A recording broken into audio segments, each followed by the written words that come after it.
코스피 지수가 이번 주에 월요일의 시가와 또 금요일의 종가가 거의 유사합니다. 한 주간 제자리 걸음이었고 코스닥 같은 경우는 주간 기준으로는 1% 정도 밀리긴 했는데 1000포인트 턱걸이는 했거든요.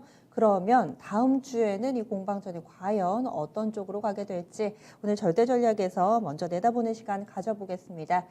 대신증권의 이경민 연구원입니다. 안녕하세요. 네, 안녕하십니까. 네, 오늘 장을 한마디로 어떻게 정리하시겠어요? 오늘 장뿐만 아니라 어제까지 생각을 해본다면 참 코스피는 청개구리 같다. 미국 증시가 급반등을 했을 때는 좀 상승폭을 줄이더니 미국 증시가 급락한 날은 오히려 상승하는 네. 좀 청개구리 같은 장세가 계속되고 있다라고 볼 수 있겠습니다. 개인적으로는 참 와닿습니다. 저도 이 미증시를 보면서 아침부터 또 흐름을 말씀드려야 되는데 그런 차이가 게다가 또 아시아 증시와도 조금씩 궤적이 달라지는 상황이어서 어떻게 좀 말씀을 드려야 될지 헷갈리던데요. 오늘 장 한마디에 대한 부연 설명하고요. 이 지수 외에도 체크 포인트들이 있다면 좀 더 알려주세요. 네, 일단은 최근 시장 흐름이 미국 증시와 그리고 글로벌 증시와 좀 차별화되는 모습들은 두 가지로 정리할 수 있을 것 같습니다. 첫 번째로는 선반영. 그러니까 한국 같은 경우는 먼저 빠지거나 먼저 오르는 경향이 있다 보니까 미국 증시가 급락을 했을 때도 상대적으로 먼저 선반영해서 올라왔던 부분들에 의해서 좀 상승폭을 줄인다거나 또 반대로 어제 같은 경우는 미국 증시보다 부진하다 보니까 오늘 같은 경우는 장 초반까지만 해도 시장 미국 증시가 급락했음에도 불구하고 시장은 좀 덜 빠졌고 그리고 장중 흐름에 따라서 상승폭을 확대하는 모습을 보여주고 있다라고 볼 수 있겠는데요. 그런데 이 안에서 등락을 반복하는 과정에서 좀 특징적인 부분들은 그동안 강했던 반등을 주도해왔던 반도체가 좀 꺾이는 모습들을 보여주는데 반해서 그동안 좀 부진했던 시클리컬 금융주가 반등을 했다.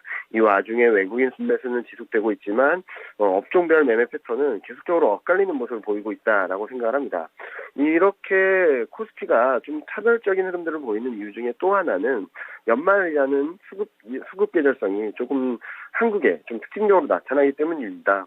한국 증시는 한국 기업들은 결산이 12월에 집중되어 있습니다. 그로 인해서 배당락도 12월에 굉장히 크게 나타나고요. 그런 부분들로 인해서 지금 프로그램 매수라든지 또 쇼커버링 매수 이런 부분들이 좀 한국 증시가 좀 차별적으로 좀 선방하는 그런 이유가 되지 않을까. 결론적으로 말씀을 드리면 선반영 플러스 연말 수급 계절성으로 인해서 글로벌 증시와는 좀 차별적으로 그런 가운데 상대적으로 좀 강한 흐름들을 보이고 있는 것이 아닌가라는 생각을 합니다. 네. 이 맨 마지막에 외국인의 수급에 대해서도 짚어주셨는데요. 오늘 좀 궁금했던 게 동시효과 구간에서만 아마도 프로그램 비차익을 활용한 것이 아닐까 싶은데 외국인 매수가 2천억 정도가 이를 활용해서 들어왔는데요. 후반에 왜 이렇게 들어왔을까요? 물론 뭐 굉장히 지엽적인 이슈일 수도 있는데 요즘 수급에 대해서 많은 분들이 관심 갖고 계셔가지고요. 이런 사례는 어떻게 봐야 되나요?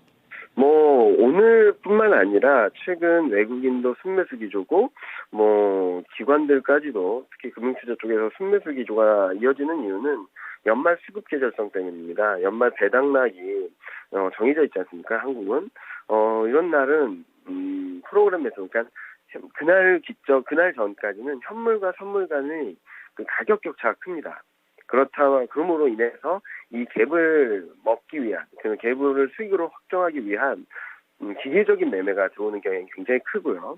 그리고 또 하나는 배당락이 있다 보니까 한국 같은 경우는 공매도를 하기 위해서는 주식을 빌려야 되는데 그 빌린 주식을 배당까지 끌고 가게 되면 배당만큼 비용을 지불해야 되거든요. 그로 인해서 외국인 투자자들까지도 공매도했던 것을 회수하고 일단은 빌렸던 주식을 돌려줬다가 다시 빌리는 형식의 패턴을 취하거든요. 그래서 매년 말까지, 그러니까 배당락 전까지 굉장히 프로그램 매수가 강하게 들어오고 외국인은 쇼커버링, 그러니까 공매도했던 것을 회수하는 움직임들이 좀 강하게 나타납니다. 아마 오늘 들어온 2천억 정도가 어떤 성격인지는 좀 봐야 되겠지만 이런 연말 수급 계절성에 의한 이를 노린 전략들이 최근 들어서 한국 시장에서 좀 뚜렷하게 나타나고 있는 것이 아닌가라는 추정을 하고 있습니다. 그래서 그 부분이 다른 글로벌 증시와의 온도차를 만드는 원인 가운데 하나로도 볼 수 있겠네요. 네. 다음 주는요, 어떤 증시 일정들이 있나요? 23일에는 미국 소비 증가율, 소득 증가율, 그리고 같은 날 미국 컨퍼런스 보드 소비 심리 지수, 그리고 미시건대 소비 심리 지수가 발표될 예정인데요. 11월 달, 그러니까 소비 소득 증가율은 11월 될 겁니다. 전월 대비 좀 둔화되면서, 경기 회복 속도가 좀 더뎌지는 거 아닌가라는 예상을 하는데, FMC, 그러니까 전전일, 미국 증시가 급반등을 한 데에는 파월 연준의장이 기자회견을 통해서 경기가 좋다라는 것들을 굉장히 강하게 피력하면서 올라왔거든요. 따라서 높아진 기대감을 충족시켜줄 수 있을지 좀 봐야 될 것 같고요. 더 중요한 것은 12월 데이터입니다. 소비심리지수는 12월 지표인데요. 23일에는 컨퍼런스 보드, 24일에는 미시건대 소비심리지수가 발표될 예정인데 좀 엇갈립니다. 컨퍼런스 보드는 전월 대비 좋은 그림, 미시건대는 전월 대비 둔화되는 그림, 그런 것들을 예상을 하고 있는데 예상치를 충족시켜줄지 넘어설지 하회할지 여부에 따라서 시장의 반응이 좀 많이 엇갈리지 않을까라는 생각을 합니다. 최근 물가는 많이 오르고 경기에 대한 불안 심리가 커지다 보니까 소비심리지수가 좀 많이 흔들리는 모습들을 보여줘 왔거든요. 이런 상황에서 예상보다 부진한 모습을 보여준다면 연말 소비 시즌에 대한 기대감들을 키워왔는데 이런 부분들이 좀 약해지고 향후 소비에 대한 기대감들이 불안감으로 바뀌면서 시장이 좀 불안한 등락을 변동성을 키울 수 있다는 점들에 있어서 이번 다음 주 후반부에 나오는 소비심리 지표를 좀 확인하자라는 말씀을 드리겠습니다. 네, 이번 주 빅 이벤트 FMC도 끝났고 부채 한도 협상도 끝났고 ECB도 끝났고요. 다음 주 뭘 봐야 될까요?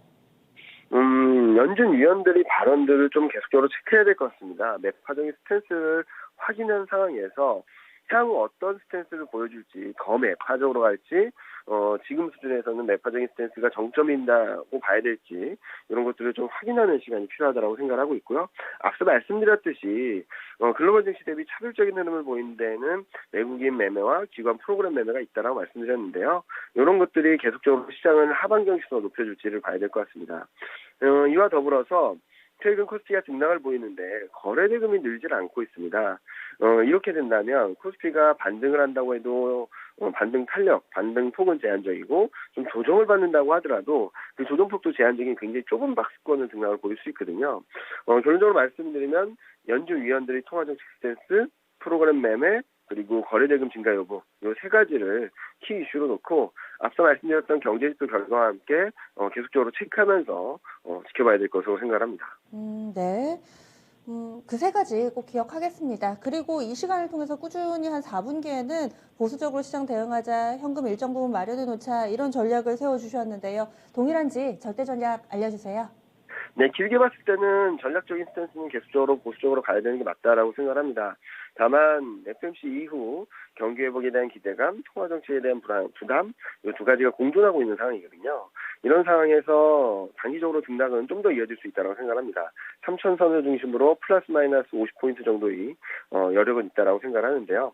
그런데 단기적인 등락이 있다 하더라도 수면만은 굉장히 빠르게 진행되고 있기 때문에 선점, 그러니까 미리 빠진 종목들을 좀 사놨다가 급반등할 때 파는 전략을 수행하기 어렵다면 따라가는 전략, 오늘 올랐으니까 이 업종 이 종목을 따라가자라는 전략은 최대한 자제하실 필요가 있겠습니다. 전략적으로는 현금 비중을 늘리는 전략은 맞는데 그리고 3천선 이상에서 좀 보수적인 전략은 맞는데 단기 트레이딩 관점에 있어서도 따라가는 전략은 철저히 배제하자라는 말씀을 드리고 싶습니다. 네, 알겠습니다. 한 주간 수고 많이 하셨습니다. 네, 감사합니다. 네, 대신증권의 이경민 연구원이었습니다.